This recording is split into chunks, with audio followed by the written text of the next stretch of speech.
Alors, tu as un sujet à me proposer? on va commencer. La mort. Ah, la mort.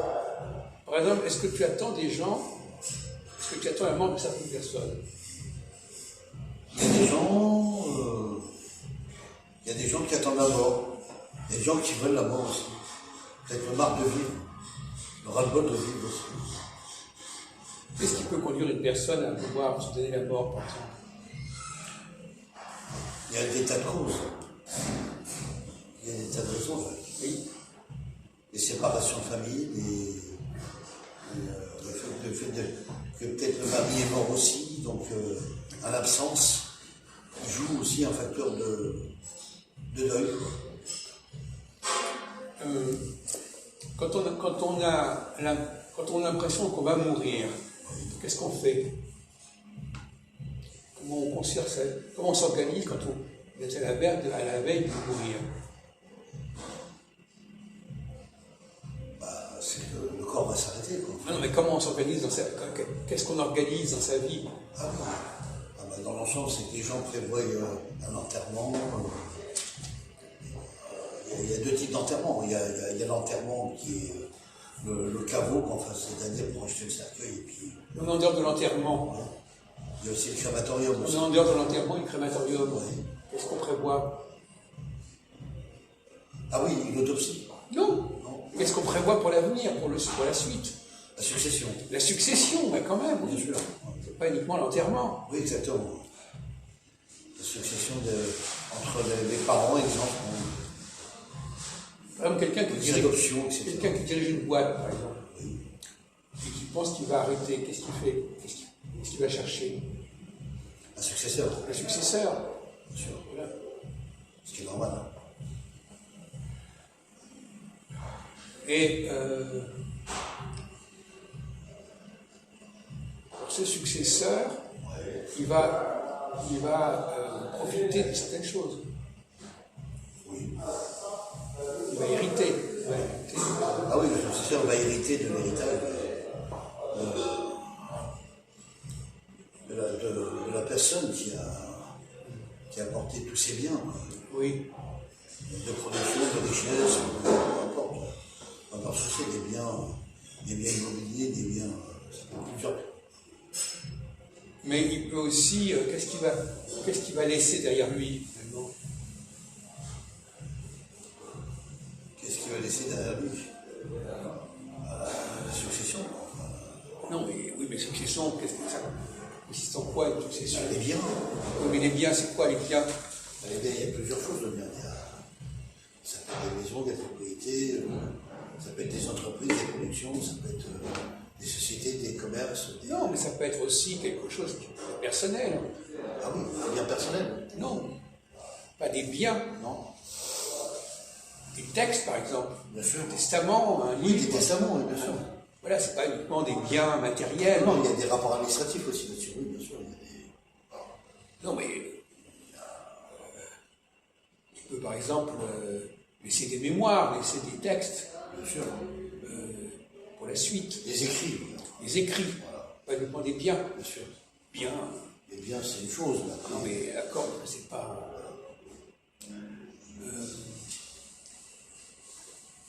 Par exemple, si quelqu'un.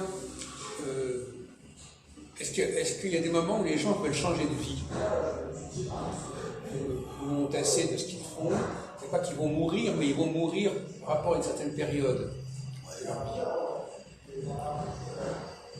Ou passer à autre chose. D'accord.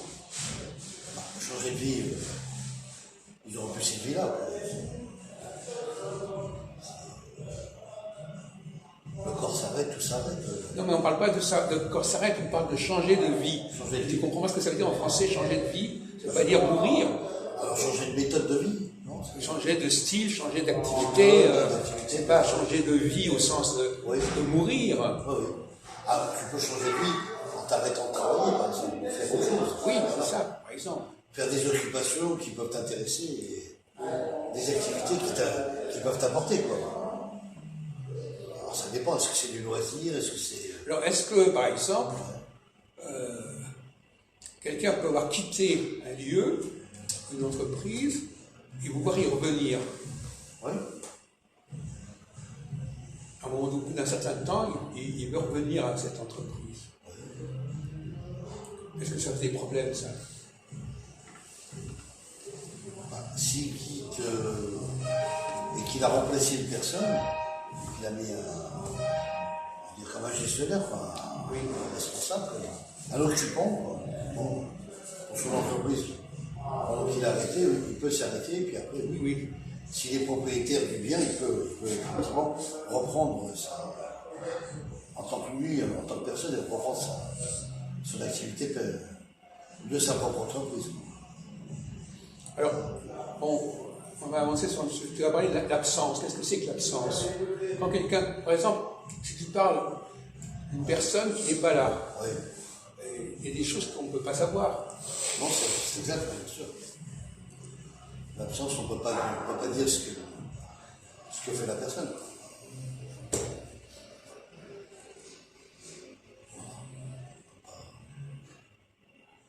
Par exemple, L'absence, c'est rien, c'est le néant.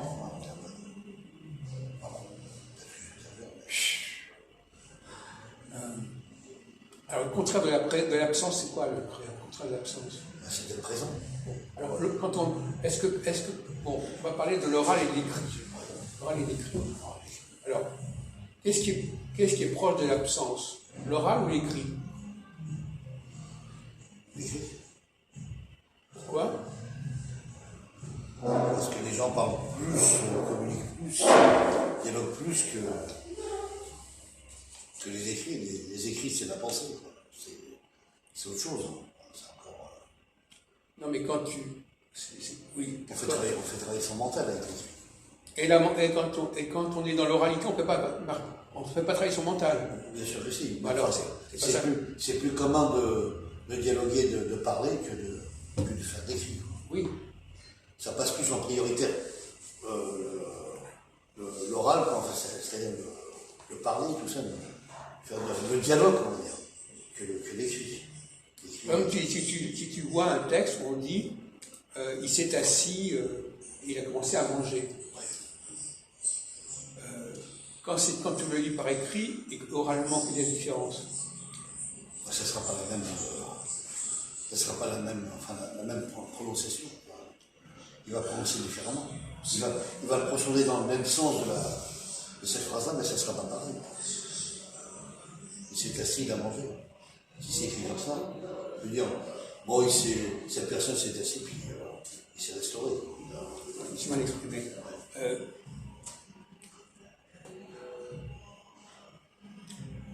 Si quelqu'un te parle, quelle est la différence entre quelqu'un qui te parle et quelqu'un qui t'écrit? Quelqu'un qui écrit, il ne me parle pas. Déjà, il est dans ses écritures. En général, souvent les gens qui écrivent, ils aiment le calme. Il n'y a pas de conversation autour. Non, mais quand quelqu'un t'écrit, tu ne le vois pas. Tu ne vois pas la personne, monsieur. Quand quelqu'un te parle, tu vois la personne. Tu vois la personne. Comment c'est ça? Le visuel n'est pas le même. Non. Bon. Donc, qu'est-ce qui manque dans le visuel? Quand tu n'as pas le visuel, qu'est-ce qui te manque? C'est vrai qu'un écrit, par exemple, c'est bien formulé, ça. Un écrit, tu peux recevoir une lettre, par exemple, et la personne n'est pas là. Oui. Par exemple. Oui. Donc, effectivement, tu reçois que la lettre d'écriture. Oui. Tu n'as pas eu la personne. Et quand il y a un dialogue, bah, tu es soit face à face avec la personne, tu dialogues avec la personne. Quelque chose. Sujet. Donc, dans l'oralité, la présence, on employait beaucoup cette formule. Pour le Covid, on disait présentiel, absence. Ou en absence. On peut dire que l'écriture, les personnes sont absentes, et le dialogue, les personnes sont présentes. Oui. Mais quelles sont les informations qui te manquent quand tu reçois un texte écrit? Par exemple, si tu tu vois un texte où on te dit je mange une pomme. Et si quelqu'un te parle en disant je mange une pomme, quelle est la différence? Il va me dire je mange la pomme. Il va me dire je mange une pomme. Non. La différence, c'est que tu vois qui te parle. Tu vois la personne qui te dit ça. Oui, c'est la différence. En oralité, tu vois qui est là, qui est présent. Qui est présent. Dans l'écrit, tu ne sais pas qui parle. Exactement. Tu n'as pas la présence, c'est juste un écriture. Donc, à l'écrit, à l'oral, tu peux te dispenser de certaines choses. Bien sûr. Pourquoi? Est-ce que tu peux te discuter? Qu'est-ce que tu es obligé de faire en plus à l'écrit et que tu n'as pas besoin de faire à l'oral? Tu peux lire et tu peux dicter la phrase à l'écrit. Et à l'oral, tu converses avec la personne. À l'écrit, il te manque des informations. Aussi. À l'oral, tu as certaines informations. Bien sûr. Par exemple, tu sais si c'est un homme ou une femme, par exemple. Oui, bien sûr. Donc, à l'écrit, tu ne sais pas. Si tu le précises. Ah oui, monsieur, madame. Non, si tu précises dans ton texte que c'est un tel est une femme et un homme, tu sais. Ah oui. Ah oui, si tu l'écris, bien sûr. Mais si c'est un homme, une femme, quand tu le vois, elle n'a pas besoin de le préciser. Est-ce que tu vois que c'est un homme ou une femme? Oui, puisqu'elle est en face de toi. Oui. Donc à l'écrit, il faut ajouter quelque chose qui manque. Qu'est-ce qu'il faut ajouter à l'écrit pour que la personne comprenne de quoi il s'agit et qu'il n'est pas nécessaire d'ajouter à l'oral?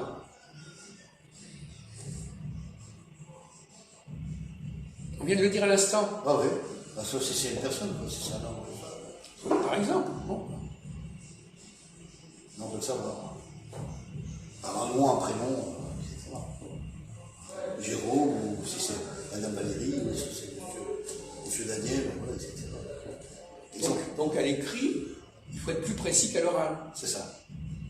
Il y a plus de détails à l'écrit que le dialogue à l'oral. Pourquoi?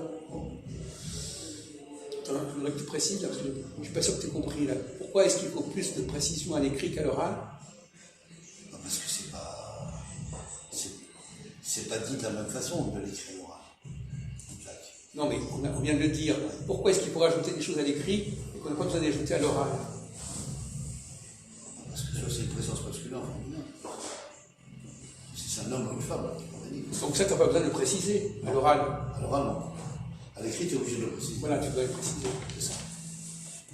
Tu es obligé de le marquer et de le préciser sur l'écriture.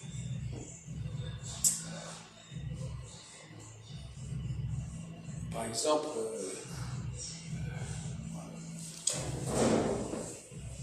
on va revenir sur la question de la langue. Par exemple, est-ce qu'il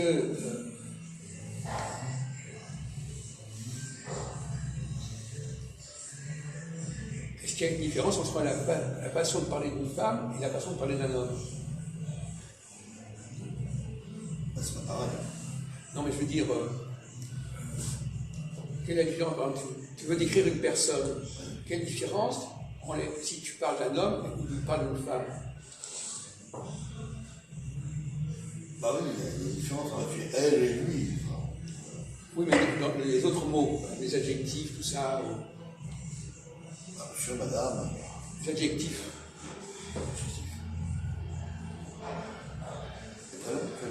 Non, un adjectif. Tu sais pas ce que c'est qu'un adjectif? J'ai oublié. Adjectif grand, petit, c'est un adjectif. Non.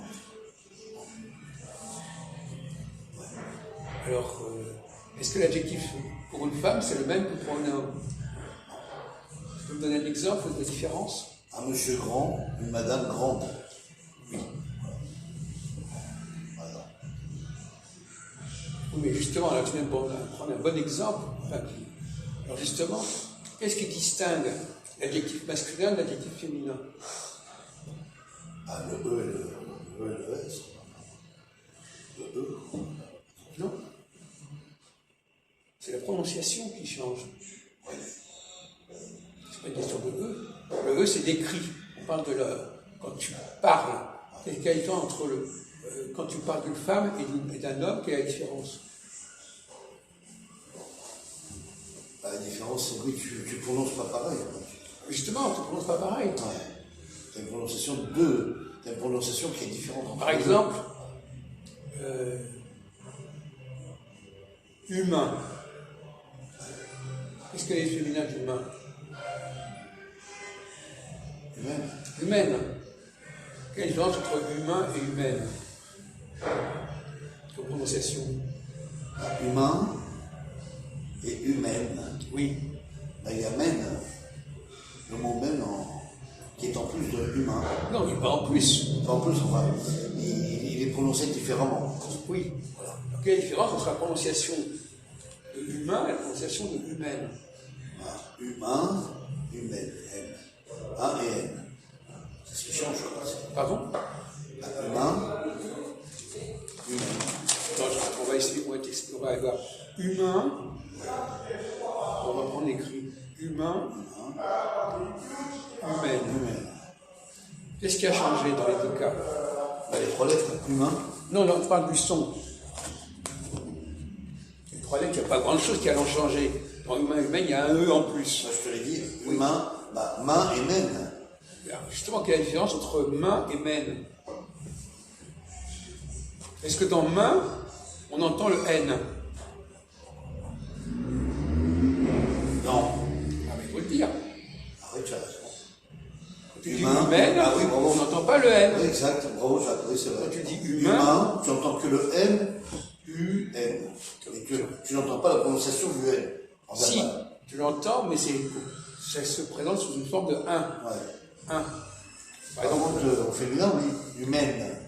Donc, 1 et une, on va prendre un truc encore plus simple. Ouais, voilà. 1 et une. 1 et une. Quelle est la différence entre 1 et une? Bah, 1, U-N. On n'entend que 1 et une, ça fait U-N-E. Donc on entend le nœud. Non, il n'y a pas de E, il n'y a pas besoin de Non, je veux E. dire nœud. N-E. Non. Une. Voilà. Non. Une, ça peut se prononcer comme ça, il n'y a pas besoin de E. D'accord.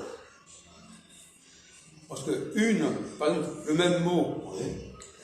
une, N, Oui. peut se prononcer de deux façons différentes. Oui. À masculin et féminin. Exactement. Alors comment tu prononces UN au masculin et UN au féminin? Un et une. Ah oui. Oui, mais quelle est la différence? On vient de le dire. Alors, une, tu as le N. Bah, un personnage et une personnalité. Non, mais c'est pas ça, je parle pas de ça, je parle de D'accord. UN. Ouais. Si tu dis une, Ouais. on entend U et N. C'est ça. Si tu dis un, t'entends. on entend ni le U ni le N. C'est ça. On entend quoi? Un. C'est quoi, un? Un. Ça peut être écrit différemment, c'est. Non, mais c'est écrit pareil. Ouais. Bah, c'est un, c'est UN. En écriture. Alors donc, au féminin, on entend les deux lettres. Ouais. Au masculin, on entend ni l'une ni l'autre. C'est ça. On entend un mélange des deux. Un mélange des deux, ouais. Oui, exactement. La prononciation n'est pas la même. Ça peut être la même écriture, Ouais. mais il y a deux façons de la prononcer. Deux façons de prononcer, exactement. Alors, par exemple, tu as pris grand tout à l'heure. Grand et grande. Là, il y a un problème, par exemple. Il y a une faute, là. Il y a une faute. On n'entend pas le D. Non. Pourquoi? On n'a pas à l'entendre, parce que justement... Non, mais dans le masculin, on dit un monsieur est grand. Oui. On n'entend pas le D. On n'entend pas le gré. Voilà. Et Par là, contre, on dit une dame est grande. oui. Alors là, il y le a un problème. Ah ouais. Pourquoi là, il y a le en, Ouais. et là aussi, il y a le en. Ouais. Qu'est-ce qu'il pourrait y avoir à la place? Parce que le en, ce en, hein, c'est du masculin. Ouais, je comprends. Et donc, on n'a pas le droit de l'utiliser au féminin. Donc, tu dirais comment? Essaie de trouver. Essaie de trouver comment on peut prononcer grande sans dire en. Toi qui as vécu dans le Midi, tu dois le savoir. La grande. Oui, une grande. Grande. Une grande.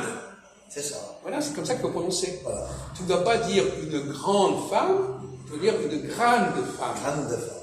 Ouais. Voilà. Donc La prononciation est différente. Voilà. non, c'est pas que c'est grave. Les gens du Midi, ils prononcent mieux que les gens d'ici. Oui, c'est vrai. Parce que eux, ils disent pas grand, ils disent pas grande. Or, quand on dit grande pour une femme, c'est une erreur, parce que grand, c'est masculin. Bien sûr. Tu n'as pas le droit d'employer le mot. Alors, par exemple, bon et bonne. Ouais. Alors là, est-ce que c'est correct ou pas, bon et bonne? Si je dis bon, comment tu prononces dans les deux cas? Ben, bon, on n'entend que le bon, mais pas, on n'entend pas la prononciation du L. Oui, On dira pas bon. on a un mélange. Et Et bonne, bonne, on entend les mais là, c'est mieux. deux Z, E. Ouais. Pourquoi bonne, c'est mieux que grande? En écriture ou en prononciation? En prononciation. Ah oui.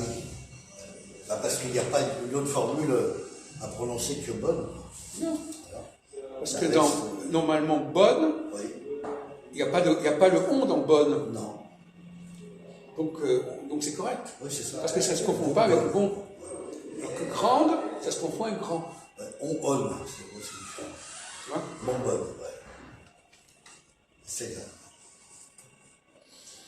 deux cas de figure différents. Enfin, deux écritures. Non, mais justement, c'est pas l'écriture. écritures. Non, c'est pas les écritures. Les écritures, c'est les prononciations. Non, l'écriture peut être la même. Ouais, ouais. Parce que si tu sais que c'est un homme, tu vas dire bon. Ouais, ouais. Si tu sais que c'est une femme, tu vas dire bonne. Bien sûr. Mais ça sera la même écriture. Non, bien sûr. Tu n'as pas besoin de mettre un E. Ah, ouais. Tu sais que si c'est une femme, tu sais que c'est comme ça. Oui, c'est ça, c'est la prononciation qui changera. La prononciation L'écriture ne changera pas. Voilà, exactement. Bon, on peut arrêter, s'il te plaît. Oui.